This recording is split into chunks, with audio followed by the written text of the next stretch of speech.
Have you ever stood in a quiet gallery Mm-hmm. and just looked at an abstract geometric painting? Maybe, just a composition of simple intersecting rectangles. Right. But you get this inexplicable sensation that the canvas is glowing from the inside out. Oh, absolutely. And I am not talking about a piece that is just well lit by a spotlight on the ceiling. No. I mean, that profound, almost haunting illusion that the artwork is actually radiating its own internal light. Like it's plugged into a wall. Exactly. As if a quiet fire is burning just beneath the pigment. It's a visual paradox that just completely arrests your attention. It really does.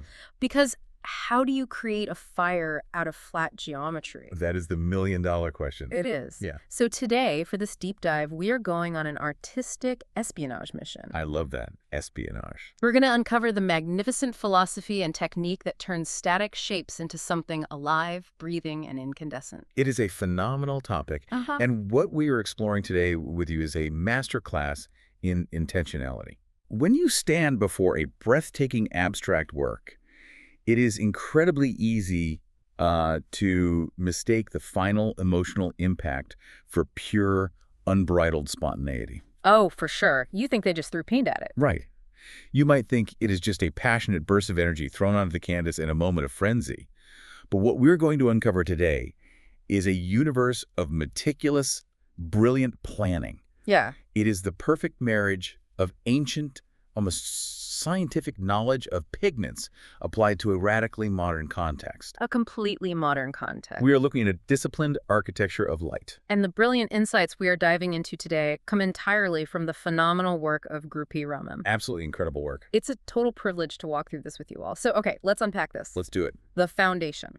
When I was looking at the approach outlined by Rodolfo M., I was struck by the strict order of operation. Very strict. The process begins with a stark, pristine white base. Mm-hmm. Then there is meticulous drawing of rectangles using a simple pencil. Just a pencil. And masking tape is used to strictly divide the zones of the canvas. Right. My first thought was, wait, rectangles, masking tape? That sounds so rigid. It sounds like drafting, not art. Exactly.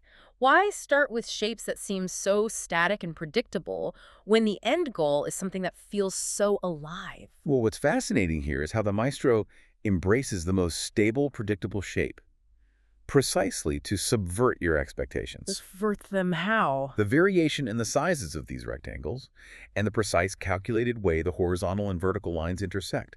It creates what we can call a choreography of the gaze. A choreography of the gaze, wow. Yes, it is a highly cerebral, silent tension. The structure is not a limitation at all. Oh. Rather, the structure becomes the very engine of movement. The engine of movement. Exactly. Your eye is forced to travel, Yeah. to jump from a massive block of warmth to a tiny, sharp sliver of shadow.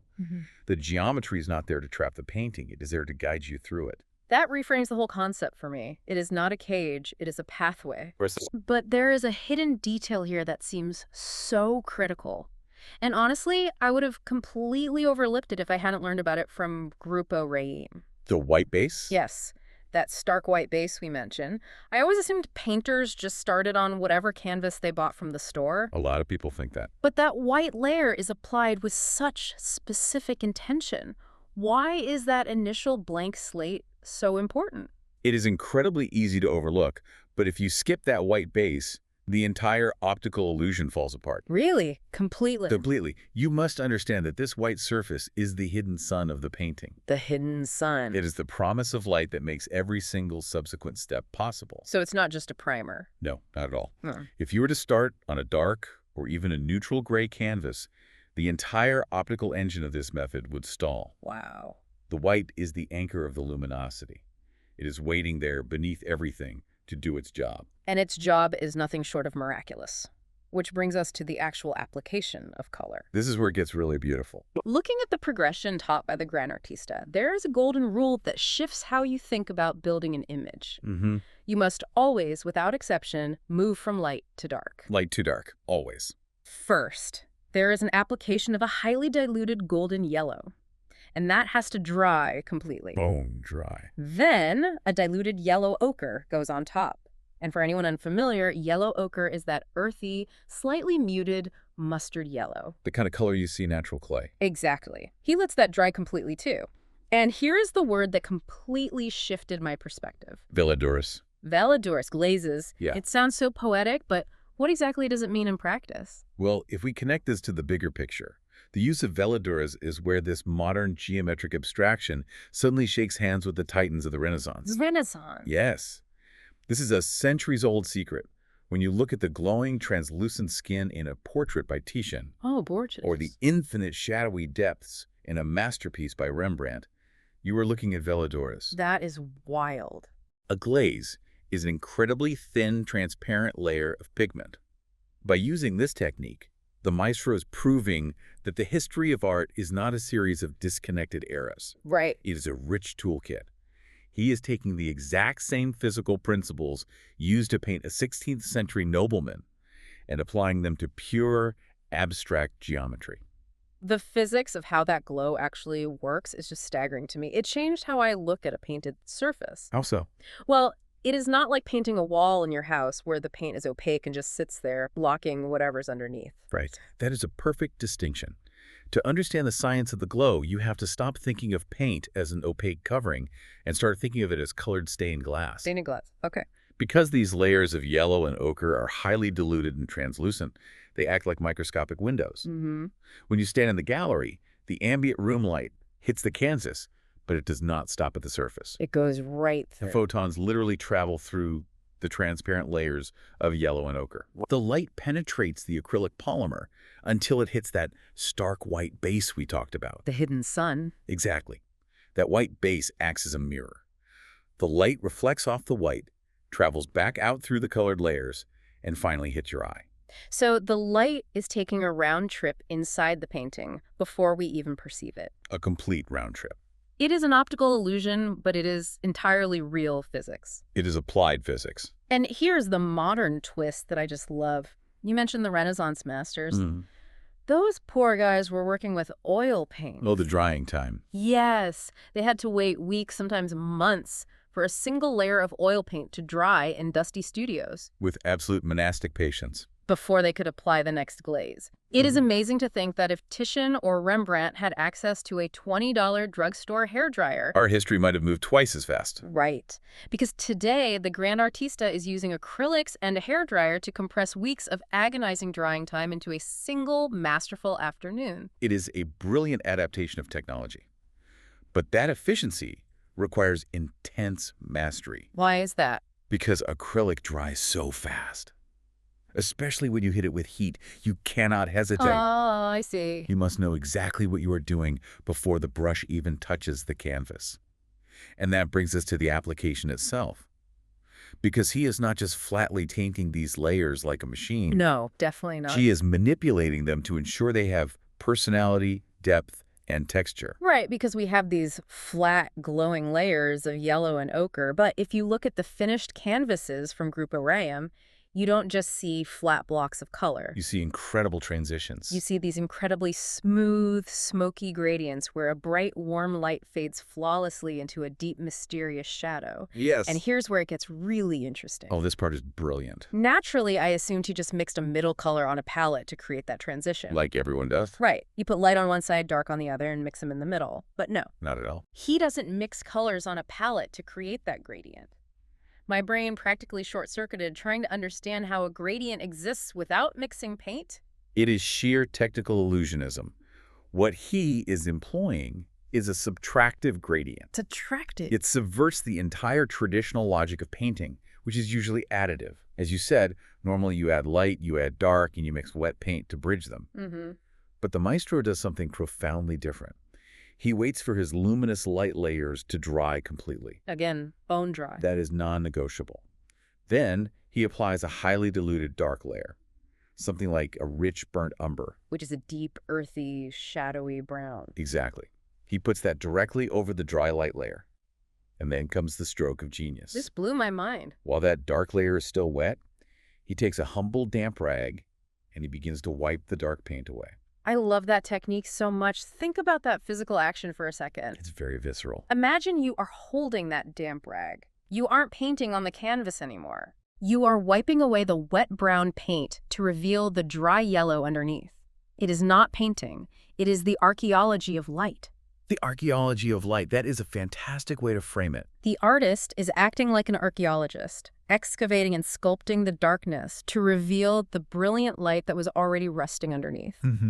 Where he presses harder with the damp rag, he wipes away more of the dark umber, and he reveals more of that glowing yellow from the bottom layers. Right. Where he just gently grazes the surface, he leaves more of the shadow behind.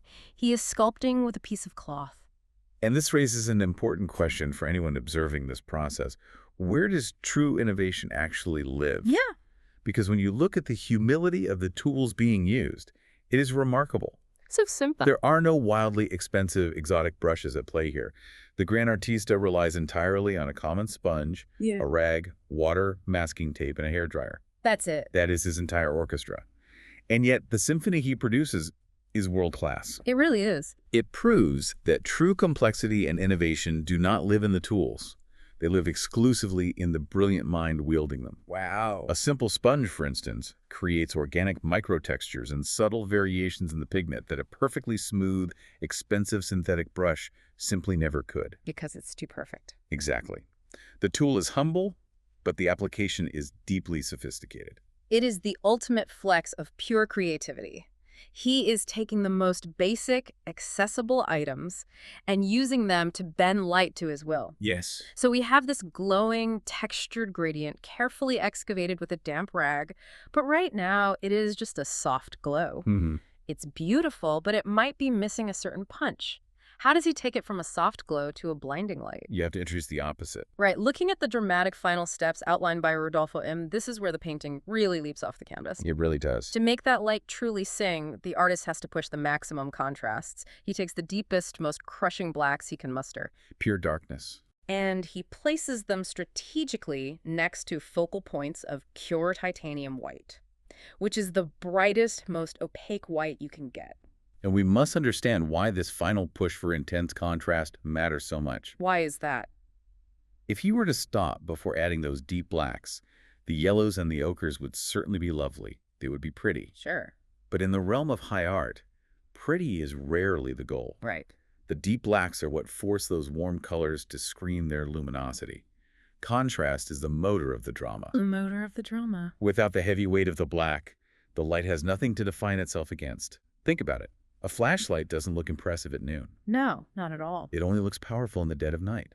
The shadow is what gives the light its meaning, its volume, and its power. The push and pull between those extremes is fascinating. It's the core of the piece. But wait, there is one more step. And when I learned this from GRUPO RAIIM, I felt like I was being led in on the ultimate trade secret. The final veil. Yes. After all that intense contrast is built, after the blacks and the titanium whites are locked in, he lets the entire canvas dry once more. And then he applies a final magical touch. A very subtle, highly diluted orange glaze over the entire painting. Over everything. Everything. Why risk putting a wash of orange over all that hard work? It seems terrifying. It takes immense confidence. Ah, the final orange veil.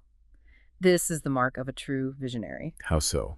It is crucial to understand that this final layer isn't just a color choice, it is an emotional harmonizer. Emotional harmonizer. Okay. Think about a room lit by several different kinds of light bulbs. Some are cool fluorescent, some are warm incandescent. Feels awful. Disjointed. Exactly. The room feels disjointed. The same thing happens on a canvas.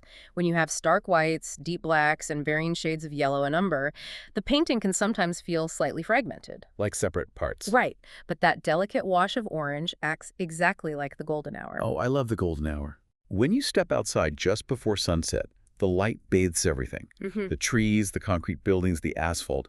It bathes it all in a unified, warm amber glow. That is exactly what this final glaze does to the canvas. It unifies the entire palette so it sings with one voice. Wow. It turns the surface from a collection of painted rectangles into a seamless sheet of incandescent metal. This is the precise moment where the breath of life enters the painting. Sings with one voice. That is a beautiful way to phrase it. It takes all those separate mathematical rectangles and turns them into a single living organism. Completely alive. So what does this all mean? If we step back and look at this entire journey we've been on with GRUPO RAIIM, there is a massive paradigm shift here. Huge shift. We have seen firsthand how immense complexity hides right behind apparent simplicity. What looks like a few colored squares in a gallery is actually a masterclass in optical physics, Renaissance layering, and emotional color theory. And more than that, we've learned the powerful lesson that sometimes taking things away, like excavating the dark paint with a simple damp rag, can be vastly more powerful and revealing than simply adding more on top. That is a profound takeaway. And it forces us to reevaluate the true subject of the artwork itself. Yeah. When you look at the finished piece, you might think the painting is about rectangles. You might think it is a study of the color ochre or the texture of acrylics. That's what your eye sees first. But the rectangles and the colors were never the real subject. No. No. The geometry, the masking tape, the sharp lines, they were merely a stage. Just a stage. They were a meticulously constructed theatrical set piece built for one singular purpose, so that the true drama, the eternal timeless struggle between light and shadow, could play out in front of your eyes. Wow. The subject of the painting is not the shape. The subject is the light itself. The subject is the light itself.